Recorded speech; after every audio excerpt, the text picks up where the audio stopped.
Hello friends, welcome to my channel train the brain. आज हम अपना जो है पेपर 1 के लिए जो क्वेश्चन सीरीज है वो स्टार्ट करने वाले हैं और हमारी फर्स्ट यूनिट है पेपर 1 में टीचिंग एप्टीट्यूड। उसके क्वेश्चन स्टार्ट करते हैं और क्वेश्चन के साथ साथ हम कॉन्सेप्ट भी जो है कवर करेंगे ताकि आपका रिवीजन भी फुल यूनिट का साथ साथ होता रहे। तो स्टार्ट करते हैं। First question is Which of the following is not a characteristics of an effective teaching? So, what is effective teaching? Effective teaching वो है जिससे बच्चे के जो डाउट्स क्लियर हों, जो आपका ऑब्जेक्टिव हो टीचिंग का, आप क्या पढ़ाने जा रहे हैं, क्यों पढ़ा रहे हैं, जो भी आपके ऑब्जेक्टिव हो वो आप पूरी तरह से अचीव करें, तभी आपकी जो टीचिंग रहेगी वो इफेक्टिव टीचिंग होगी। और हमारे पास जो है टीचिंग के 3 तरह के जो स्टाइल्स होते हैं। एक होता है हमारे पास अथॉरिटेरियन यानी कि अथॉरिटेटिव, जहां पर जो है सिर्फ और सिर्फ टीचर का कंट्रोल होता है। दूसरा हमारे पास होता है डेमोक्रेटिक स्टाइल, जहां पर टीचर और जो स्टूडेंट है वो दोनों एक्टिव रहते हैं। और थर्ड वन होता है हमारे पास लेजर फेयर, जिसमें सिर्फ और सिर्फ बच्चा जो है वो एक्टिव रहता है, teacher as a guide role play करता है वहां पर। So answer is first one, authoritative attitude. क्योंकि यहाँ पर नॉट आया है, आपको क्वेश्चन जो है हमेशा ध्यान से रीड करना है। विच of the following is not वो कौन सी कैरेक्टरिस्टिक है जो इफेक्टिव टीचर के लिए नहीं है। हमारा जो अथॉरिटेटिव पार्ट है वो यहाँ पर जो है बच्चे को कंट्रोल करता है टीचर, इसलिए ये जो है इफेक्टिव टीचिंग में नहीं आता है। क्योंकि यहाँ पर कंट्रोल कौन कर रहा है, यहाँ पर पूरा कंट्रोल जो है वो टीचर के हाथ में हो जाता है, इसलिए ये इफेक्टिव टीचिंग नहीं है। Next question is what does the term pedagogy refer to in education. हमारे पास 3 टर्म्स आती हैं, pedagogy and andragogy and heutagogy. Pedagogy यानी कि साइंस ऑफ टीचिंग, आपको जो है पता होना चाहिए आपको कौन सा सब्जेक्ट किस तरह से जो है पढ़ाना है। जो नेक्स्ट है हमारे पास एंड्रोगॉगी यानी कि अडल्ट लर्निंग, देन ह्यूटागॉगी जहां पर सेल्फ लर्निंग का कॉन्सेप्ट आता है। So the answer is option A, science of teaching. Pedagogy is the science and practice of teaching, includes instruction method, strategies and theories. अगला क्वेश्चन है which assessment method is most effective for evaluating higher order thinking. कौन सा assessment जो है, जब हम assess करते हैं क्लास के अंदर, वहां हम जो है अलग अलग तरह से बच्चों को असेस करते हैं। ओरल मेथड से करते हैं और या फिर रिटन टेस्ट लेते हैं। रिटन में भी हमारे पास मल्टीपल चॉइस क्वेश्चन, ऐसे टाइप क्वेश्चन, ट्रू फॉल्स और फिल इन द ब्लैंक्स, अलग अलग तरह के क्वेश्चन होते हैं। बट हाई ऑर्डर थिंकिंग अगर हमें किसी की इवेलुएट करनी है तो हमें उससे जो है डिटेल में जो है चीजें चाहिए होंगी, तभी हमें पता चलेगा कि बच्चे की जो है थिंकिंग किस लेवल की है। So the answer is essay type questions, because essay questions require students to demonstrate critical thinking and analytical skills, making them effective for evaluating higher order thinking. अगला क्वेश्चन हमारे पास है what is the purpose of formative assessment. हमारे पास जो assessments होते हैं वो हमारे पास फॉर्मेटिव, समेटिव, 2 तरह के असेसमेंट होते हैं हमारे पास। फॉर्मेटिव जो ड्यूरिंग द हम कोर्स करते हैं और समेटिव असेसमेंट जो है हमारा लास्ट में होता है कोर्स के। So option A is to provide feedback for improvement during the learning process, option B to assign grades at the end of course, option C to rank students based on their performance, option D to assess students final understanding of the subject. So सारे जो last के तीनों options हैं वो यहाँ पर हमें जो है बता रहे हैं कि हमारा जो है वो लास्ट में बताया जा रहा है हमें। बट फॉर्मेटिव हमें कहता है कि हमारा option A is the correct answer of this question. To provide feedback for improving during the learning process, जब लर्निंग प्रोसेस हो रहा हो उस दौरान हमें फीडबैक अगर होता है तो वो फॉर्मेटिव होता है। Formative assessment aims to provide ongoing feedback to students and teachers to improve learning outcomes during the learning process. अगला क्वेश्चन हमारे पास है ब्लूम टेक्सोनॉमी से। ब्लूम टेक्सोनॉमी हमें बताता है कि किस तरह से जो है हमें सबसे पहले अप्लाई करना है या फिर रिमेम्बर करना है, अंडरस्टैंड करना है। तो हमें सबसे पहले हम क्या करते हैं जब कोई कॉन्सेप्ट पढ़ते हैं, रिमेम्बरिंग सबसे लोअर लेवल होता है जो मेमोरी लेवल के अंदर आता है, then understanding, then apply and then creating. So higher कौन सा हो जाएगा, हायर लेवल वहां हो जाएगा जब आप पूरी तरह से समझ जाएंगे किसी चीज को और उस नॉलेज को यूज करके आप जो है कुछ नया क्रिएट करेंगे। सो the answer is D, creating.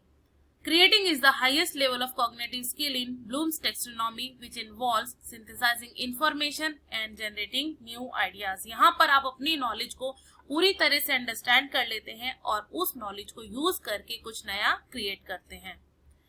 Question 6 is which educational theory emphasizes the importance of hands-on learning discovery? कौन सी जो है एजुकेशनल थ्योरी है वो एम्फसाइज करती है कि हम जो है लर्न किसके थ्रू करें, अपने हैंड्स ऑन लर्निंग, अपने हाथ से करें, लर्निंग बाय डूइंग का जो कॉन्सेप्ट है वो। सो यहाँ पर जो construct, learning by doing means जब आप हाथ से कोई चीज कर रहे हैं तो किसी चीज को आप कंस्ट्रक्ट कर रहे हैं, बना रहे हैं। So option B is the correct answer. Constructivism emphasizes hands-on learning, active engagement and discovery where learners construct their understanding of the world. Question 7 is which of the following is an example of summative assessment? Summative assessment कौन सा होता है हमारे पास, जो हमारे last में होता है कोर्स के, और फॉर्मेटिव असेसमेंट हमारा होता है जो ड्यूरिंग द कोर्स हमारा हो रहा होता है। So option A is weekly quizzes, option B is final exam, option C is peer evaluation and option D is group project. Weekly अगर आप कोई क्विज कर रहे हैं तो वो ड्यूरिंग हो गया, final end of the course, and peer evaluation जब आप क्लास में कर रहे हैं during the class, and group project also is during the class. So the answer is B, final exam. Summative assessment evaluates students' understanding and performance at the end of a course or unit, such a final exam.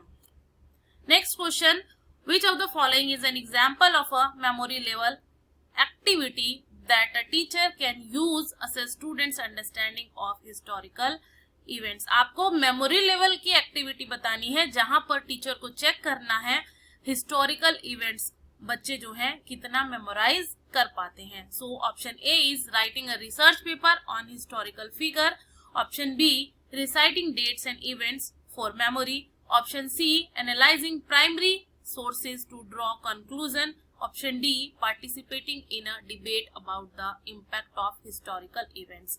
Memory level जो हमारा होता है वो सबसे lower level होता है जिसमें सिर्फ और सिर्फ हम रिवाइज करते हैं, मेमोराइज करते हैं, ये सब चीजें हम करते हैं, वहां पर हम चीजों को अंडरस्टैंड नहीं करते हैं। तो राइटिंग रिसर्च जो है वो एक बहुत ही हाई लेवल है, वहां पर आपको चीजों को अंडरस्टैंड करना होगा, एनालाइज करना होगा।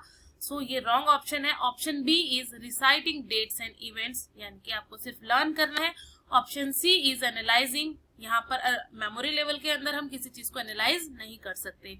Option D is participating in a debate, ये भी हम मेमोरी लेवल के अंदर नहीं करते। So option B is the correct answer, reciting dates and events from memory, यानी कि सिर्फ और सिर्फ आपको जो है बार बार पढ़कर उसको याद कर लेना है। Reciting dates and events from memory is a memory level activity that test students ability to recall factual information without deeper understanding और एनालिसिस। वहां ऊपर उसको अंडरस्टैंड नहीं करना है, एनालाइज नहीं करना है, सिर्फ और सिर्फ उसको रिसाइट करना है उन डेट्स को। Next question, in a literature class students are asked to compare and contrast. Students से टीचर जो है पूछता है कंपेयर करने के लिए, कंट्रास्ट करने के लिए the themes of two novels, दो नॉवेल्स की थीम्स को they have studied, जो उन्होंने पढ़ा है। which cognitive level does the activity primarily target? तो कौन सी कॉग्निटिव लेवल की एक्टिविटी यहाँ पर हो रही होगी? दो बच्चों ने जो है दो नॉवेल को पढ़ा है और फिर पढ़ने के बाद उनको अच्छे से अंडरस्टैंड करने के बाद जो है वो वहां पर करेगा। तो यहाँ पर आएगा अंडरस्टैंडिंग लेवल, क्योंकि जब दो नॉवेल को अच्छे से अंडरस्टैंड करेगा वो तभी यहाँ पर उनको वो कंपेयर कर सकता है।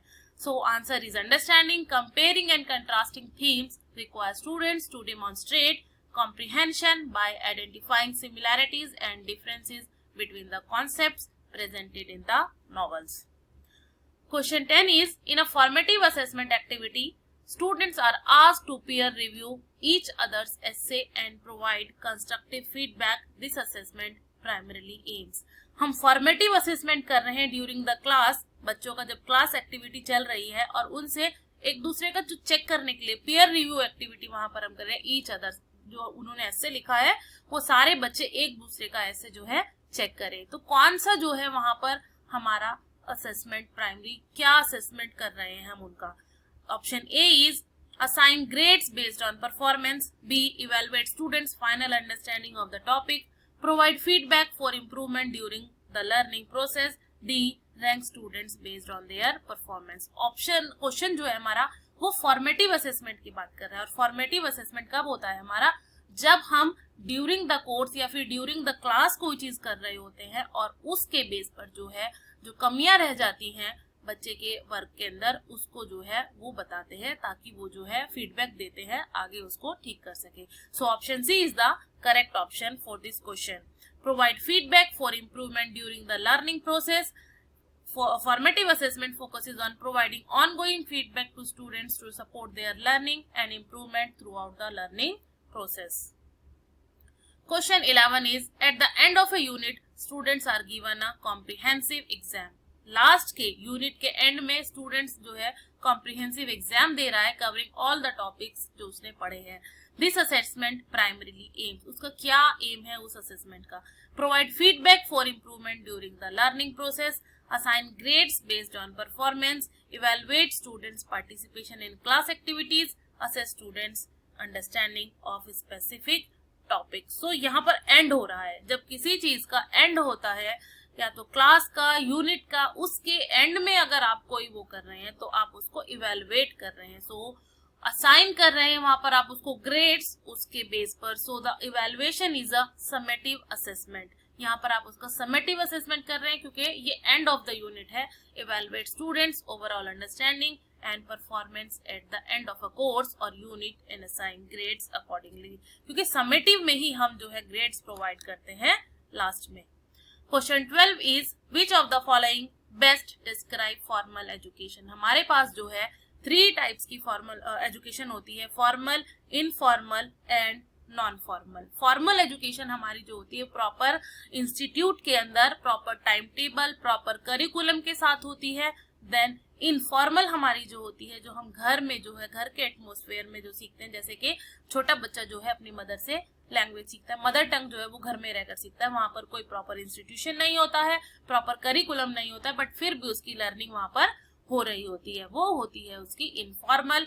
और नॉन फॉर्मल होती है फॉर्मल के अपोजिट, यानी कि वहां पर करिकुलम भी होगा बट आपके पास जो है प्रॉपर फिक्स टाइम टेबल नहीं होगा, आप अपने अकॉर्डिंग जो है वहां पर पढ़ सकते हैं। सो वहां पर टाइम टेबल नहीं है लेकिन आपके पास करिकुलम भी होता है और आपके पास जो है ऑनलाइन कोई, जैसे कि आजकल distance education is the best example of non formal education.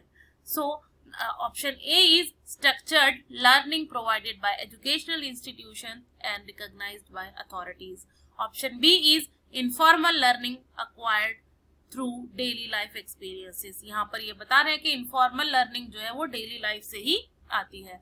Self directed learning without institutionalized curriculum और assessment. Option D is voluntary learning programs design for personal development. So formal education कहाँ पर होगी, जहां पर आपके पास अपने प्रॉपर एजुकेशनल इंस्टीट्यूशंस होंगे। So option A is the correct answer. Formal education refers to structured learning provided by educational institutions such as school, colleges and universities which is recognized by educational authorities.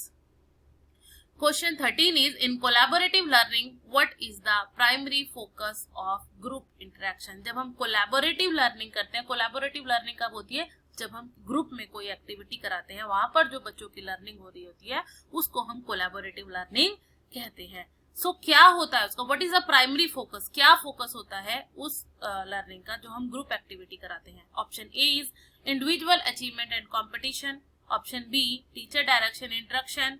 Option C mutual understanding and shared problem solving. Option D is independent completion of task without interaction. यहाँ पर interaction हो रहा है तो option D नहीं है।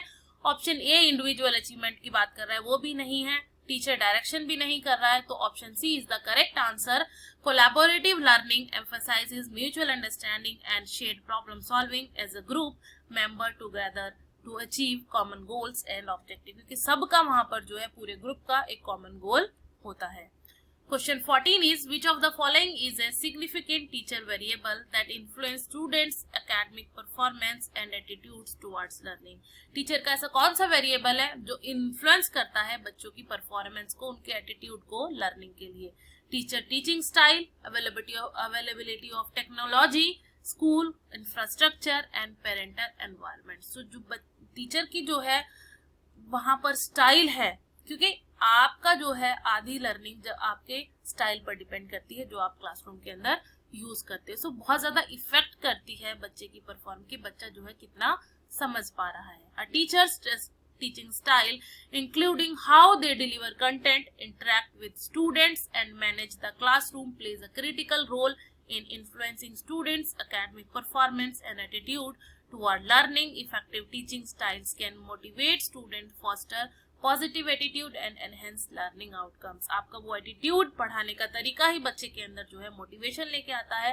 बच्चे के अंदर उसको जितना ज्यादा आप एंगेज करके पढ़ाओगे उतना ज्यादा उसको इंटरेस्ट आएगा और वहां पर उतनी अच्छी लर्निंग होगी। Question 15 is which teaching method emphasizes the use of structured sequence and teacher directed? कौन सा मेथड है जो यहाँ पर पूरा सीक्वेंस प्रॉपर तरीके से स्ट्रिक्टली फॉलो करके टीचर डायरेक्टेड इंस्ट्रक्शन में आता है? Option A is discovery learning, option B direct instruction, option C cooperative learning and option D inquiry based learning. Discovery learning भी जो है बहुत वहां पर जो है आपको इंक्वायरी बेस्ड होती है, नया कुछ खोजना। डायरेक्शन आप सिर्फ और सिर्फ लेक्चर मेथड। कोऑपरेटिव यानी कि group learning, inquiry based learning यानी कि आपका discussion method. So option B is direct instruction.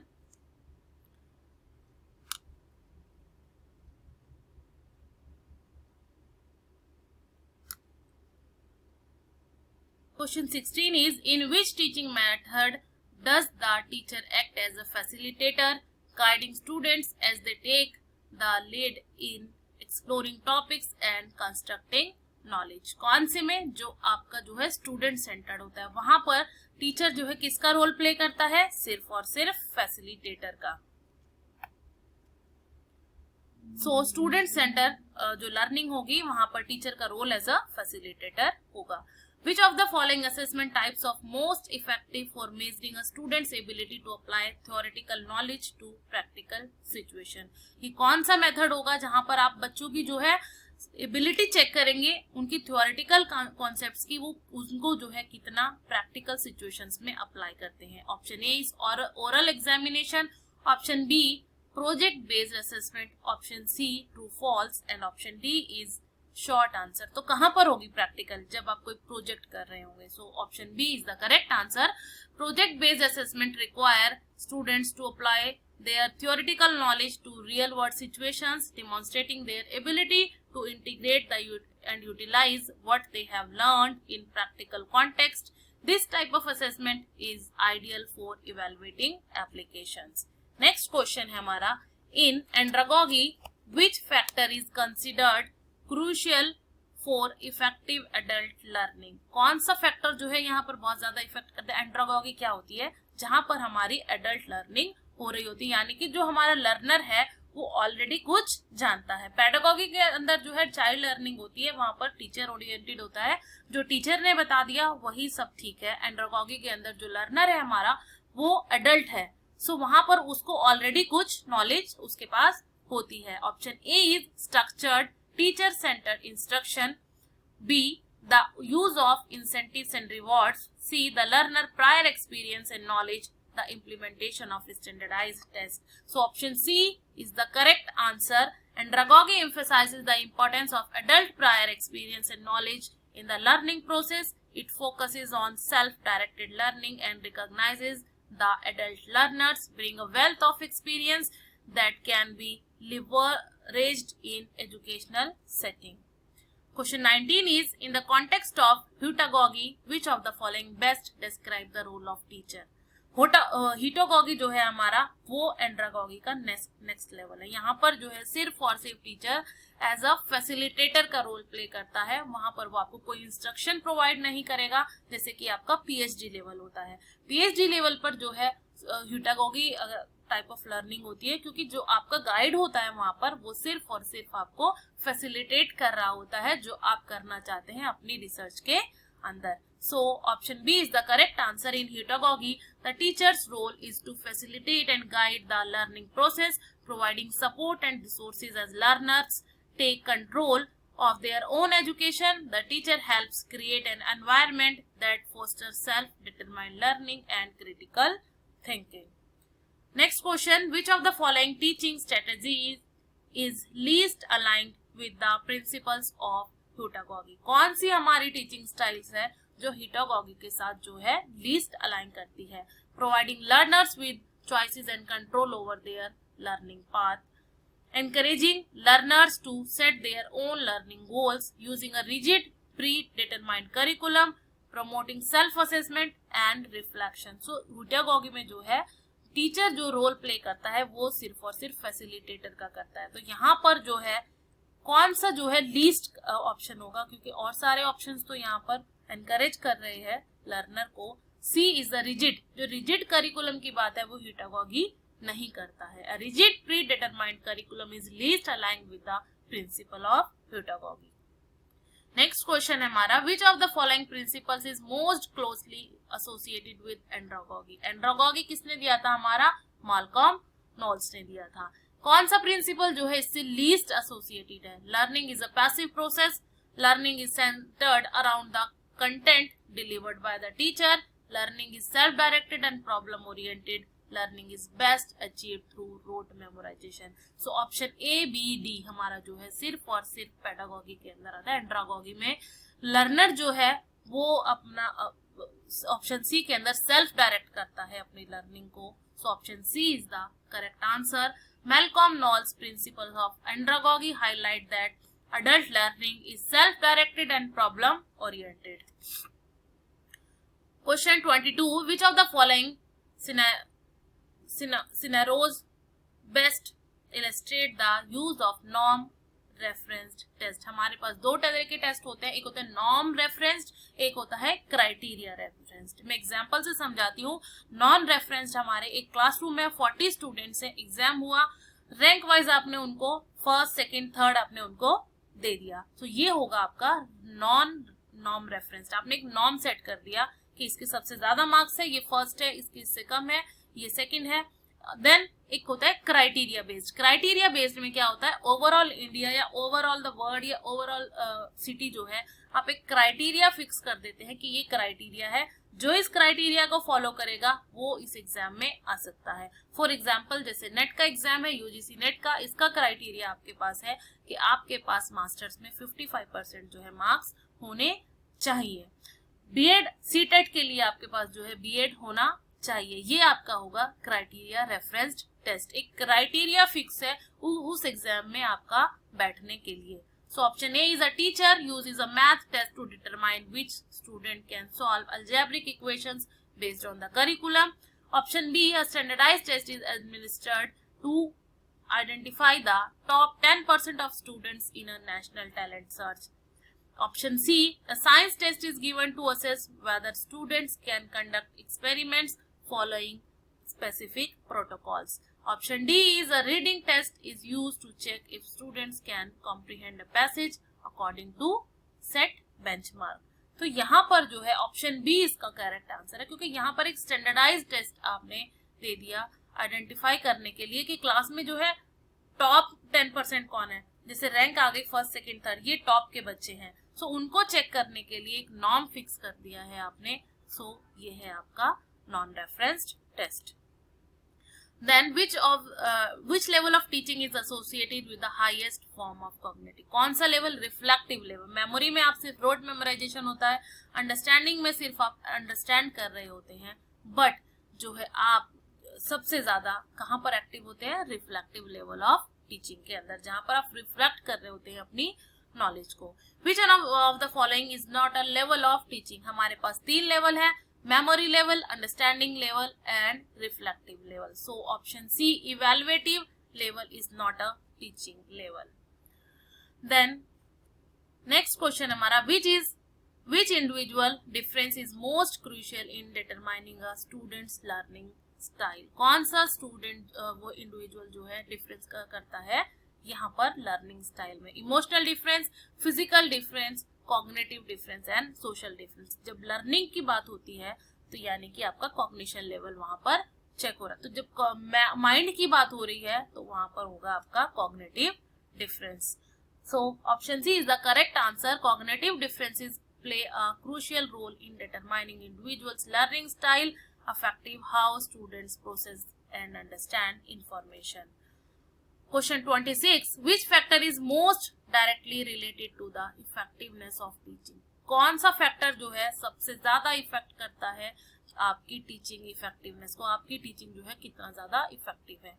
Teacher salary, learners interest and motivation, classroom size and availability of text book. So यहाँ पर ऑप्शन बी, जब तक आपका इंटरेस्ट नहीं होगा, मोटिवेशन नहीं होगा, आपका जो है लर्निंग नहीं होगा। Learners interest and motivation significantly impact the effectiveness of teaching as motivated students are more engaged and better learners. Question 27 is, in terms of teaching variables, what is the primary benefit of using multimedia resources? आजकल हर जगह online teaching की बात हो रही है या फिर ICT resources की यूज करने की बात हो रही है। क्यों? क्योंकि इससे जो है लर्निंग हमारी मोर एंगेजिंग होती है, बच्चे को और ज्यादा इंटरेस्ट आता है। फॉर एग्जांपल, एक क्लासरूम में आप ब्लैक बोर्ड पे टीचिंग करें और एक क्लास में आप जो है स्मार्ट बोर्ड यूज करके पढ़ाएं। जहां पर आप स्मार्ट बोर्ड यूज करेंगे वहां पर आप पिक्चर्स दिखाएंगे, रियल पिक्चर्स दिखाएंगे और बच्चों को वीडियोस दिखाएंगे। सो उनको ज्यादा इंटरेस्ट जो है उनका डेवलप होगा इसके लर्निंग के अंदर, और जब वो रियल एग्जाम्पल्स देखेंगे तो उनकी लर्निंग भी जो है वो ज्यादा अच्छी होगी। Option A is it guarantees higher test score. Option B, it accommodates different learning styles and make learning more engaging. It reduces the need of teacher intervention. And D is standardize the curriculum. So option B यहाँ पर जो है engage करता है ये बहुत ज्यादा बच्चों को। Multimedia resources such as videos, animations and interactive simulations cater to various learning styles, visual, auditory, kinetics, and can make learning more engaging and effective by providing diverse ways to understand and interact with the content. Question 27 is, in terms of teaching variables, what is the primary benefit of using multimedia resources in instruction? Teaching variable में क्या benefit है multimedia resources के? ये आप question repeat हो गया है। Then question next is, how does the teacher pedagogical content knowledge influence students learning outcome? जो आप टीचर के पास pedagogical content knowledge है वो किस तरह से इन्फ्लुएंस करती है बच्चे की परफॉर्मेंस को? वो कैसे इन्फ्लुएंस करेगी? It ensures strict discipline in the classroom. B, it helps in the effective delivery of subject matter tailored to students' understanding levels. Option C determines the physical arrangement of the classroom. D, it affects the allocation of school resources. So option B is the correct answer. Pedagogical content knowledge जो होगी teacher की वो refer करेगी teacher की understanding कितनी है, उसकी कितनी कमांड है उस कंटेंट के ऊपर जो वो पढ़ाने के लिए चाह रहा है, और वो उसकी परफॉर्मेंस पे बहुत ज्यादा इफेक्ट डालता है। Question 29 is, what type of teaching approach involves students in the learning process through experiential activities where they can directly apply what they have learned in real life situations? So कौन सी वो condition है जहाँ पे वो अपनी real life situations को जो है अप्लाई करता है? A, expository teaching, B, experiential learning, C, rote memorization, D, didactic teaching. So option B, जहाँ पर एक्सपेरिमेंट कर रहा है वहां पर वो अपनी रियल लाइफ एग्जांपल्स को यूज करेगा अपनी लर्निंग के अंदर। So last question is, a teacher uses real life scenarios to explain mathematical concept encouraging students to connect classroom learning with practical application. The teaching method is. So वहां पर जहां पर वो अपने रियल लाइफ सिनेरियोज को explain करने में mathematical concept के यूज कर रहा है वो कौन सा हमारा होगा? Contextual teaching and learning, B, behaviorist teaching, C, expository teaching and D, deductive teaching. So यहाँ पर option A is the correct answer, contextual teaching and learning. ये टीचिंग और लर्निंग जो है इन्वॉल्व करती है, रिलेट करती है कंटेंट को रियल लाइफ सिचुएशन में, जहाँ पे लर्निंग जो है वो और ज्यादा मीनिंगफुल और रिलेवेंट हो जाती है और बच्चों की जो लर्निंग है वो और भी ज्यादा अच्छी होती है। ये अप्रोच जो है अच्छी है, हेल्पफुल अप्रोच है प्रैक्टिकल एप्लीकेशन के लिए of their knowledge and understand the relevance of what they are learning. So यहाँ पर हमने जो है अपने 30 क्वेश्चंस जो है टीचिंग एप्टीट्यूड के जो है अपनी फर्स्ट यूनिट के कवर कर लिए हैं। नेक्स्ट पार्ट में जो है हम 30 क्वेश्चंस और करेंगे, जिससे जो है हमारा फर्स्ट यूनिट जो है वो पूरी तरह से कवर हो जाएगा। आई होप आप लोगों को ये क्लास अच्छी लगी है। अगर फिर भी कोई डाउट रहता है तो आप मेरे कमेंट सेक्शन में जाकर वहां पे कमेंट करके पूछ सकते हैं। सो प्लीज मेरे चैनल को लाइक करें, शेयर करें, सब्सक्राइब करें, ताकि मुझे और ज्यादा मोटिवेशन मिले इस तरह की यूजफुल वीडियोस बनाने की, जो आपके टीचिंग एग्जाम्स में, आपके यूजीसी एग्जाम्स में, जो आपका नेट का एग्जाम्स आने वाला है, सीटेट का एग्जाम है, उसके लिए आपके लिए हेल्पफुल रहे। So thank you.